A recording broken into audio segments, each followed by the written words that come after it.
My name is Joe. Jen. Palmer. Mr. Roelofs. And this is Just Talk on the TC Podcast.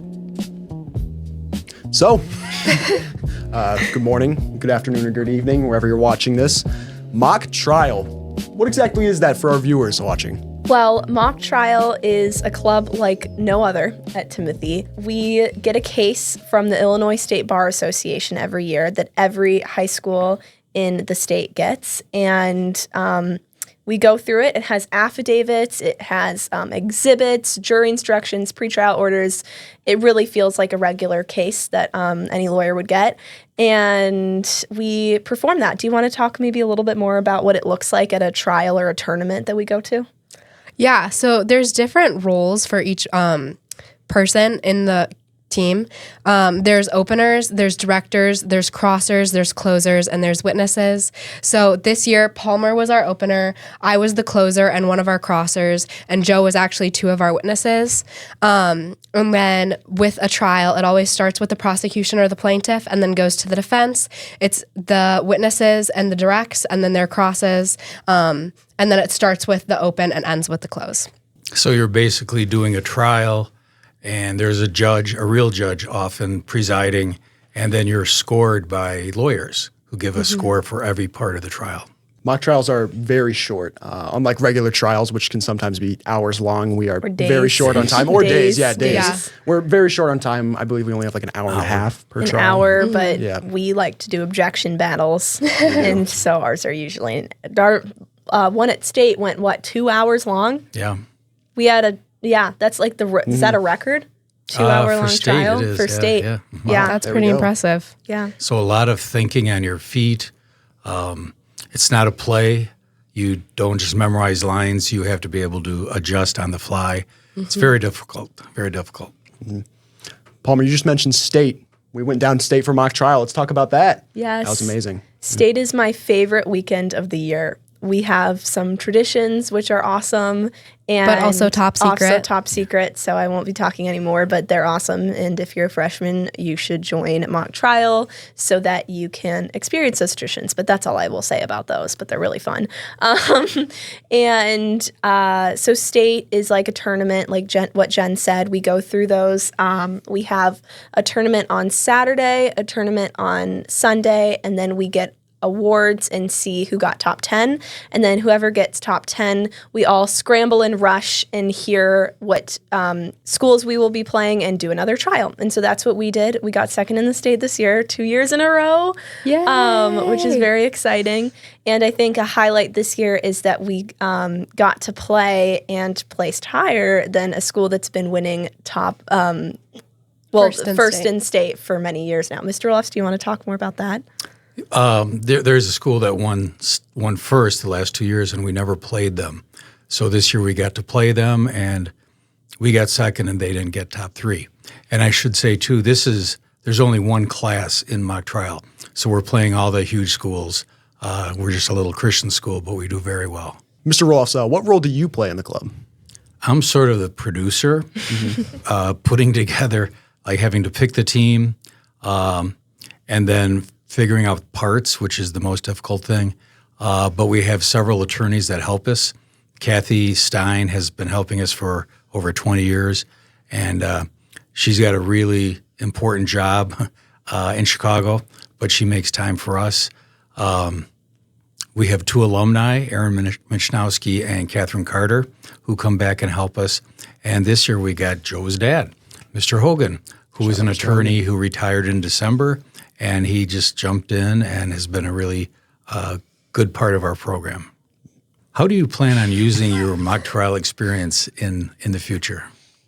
Well, for me, I can definitely say that mock trial has helped me with public speaking and thinking on my feet. So even this year with all of my closing statements, I would take a theme or what the other team would say, and I had to implement it in what I was going to be doing in the next couple minutes.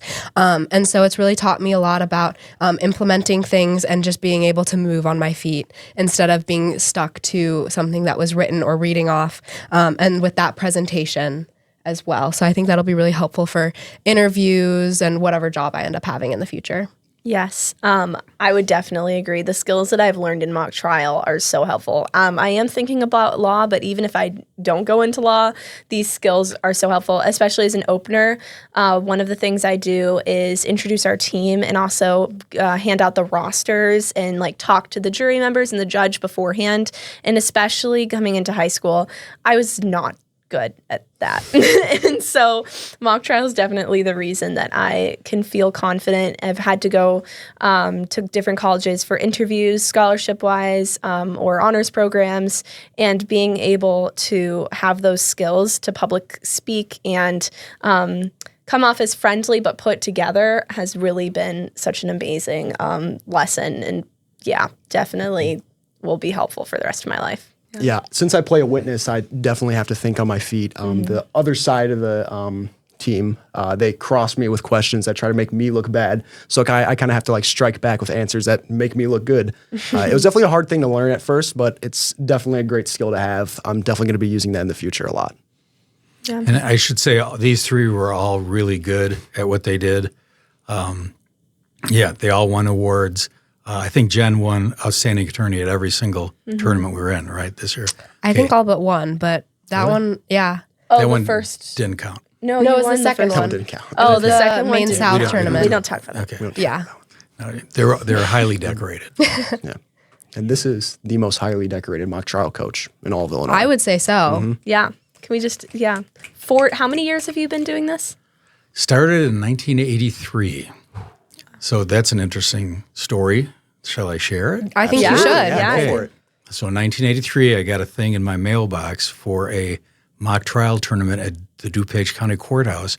There was a senior boy named Jim Van Tholen, and he and I liked law shows. So I said, hey, let's put together a team. So I knew Jim would be really good as a lawyer, but then we needed another lawyer who could stand in front of people without passing out.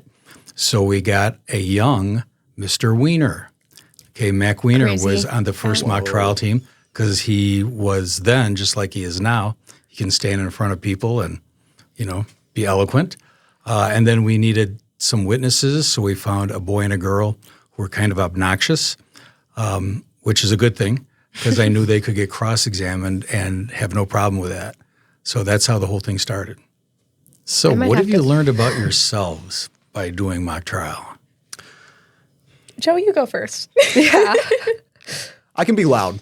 I kind of knew that going before into this, but using that as like a weapon of sorts or using it to my advantage, being loud, dominating the courtroom, it's definitely a good skill to have. And I've definitely built that and learned it through mock trial.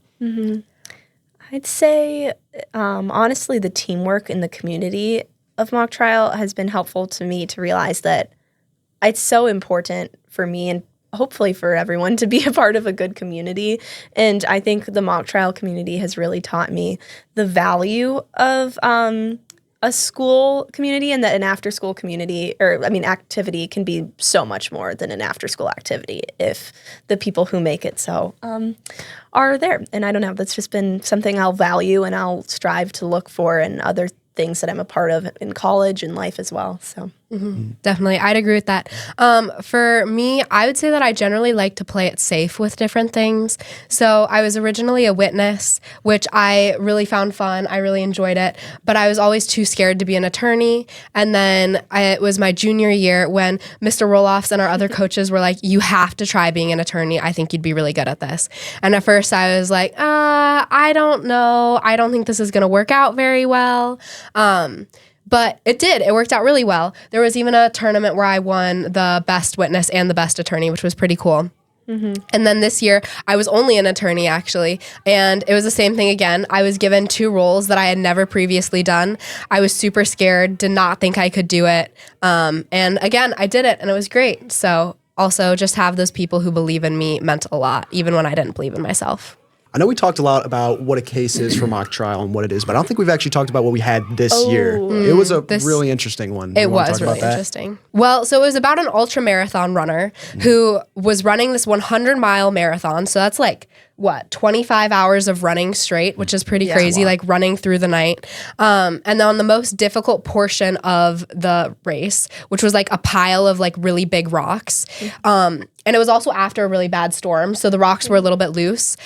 He fell. Night. But was it because of the rocks? Was it because of an owl that hit him? And that's kind of what we're trying to determine. So he was one of our character witnesses. Joe actually played him, River Knox. And then we had a couple other witnesses. Do one of you guys want to talk about our other witnesses? Sure. We had another witness who was our other character witness on the other side. So for the plaintiff, it's plaintiff for a civil case and prosecution for a criminal case. So this was a civil case. So for plaintiff, we had River Knox and we had Harper McFinch, who was Also another Joe. runner, also Joe. So those were our two character witnesses. And then we had two expert witnesses. Usually we have doctors and they're like great witnesses and they put in great points. We had to be very creative with the points that we got out of them this year because they were not very certified. They definitely were not. And their affidavits, which is like the material that you base the witness off of, they were not very helpful at all. I think one of the expert witnesses talked about a board game called Wingspan for Every more year, than half of 3 the years, affidavit. this board game has been mentioned in an affidavit. And the mock trial team has never played it. So I don't think know we what it need is. to do that at Yeah. some point. I think that's a really good End of the idea. year party? yeah, End of the year party. Yeah. let's do it. Just an idea. 100%. Yeah. Yes, but those two experts are like the exact same people, basically. And one of the most difficult things about doing both openings is that I don't have time to realize like, oh, we're defense, we're plaintiff. So I have to, because we prepare both cases. It's very difficult for me to like, and so sometimes I just have to tell myself, we're defense, like what witnesses, because those two experts are like the exact same Yeah. this year. And then with doing both opens, I'm sure there's parts that get confusing. I know that was Gosh, yes. the case for my closes. Yes, it just gets confusing because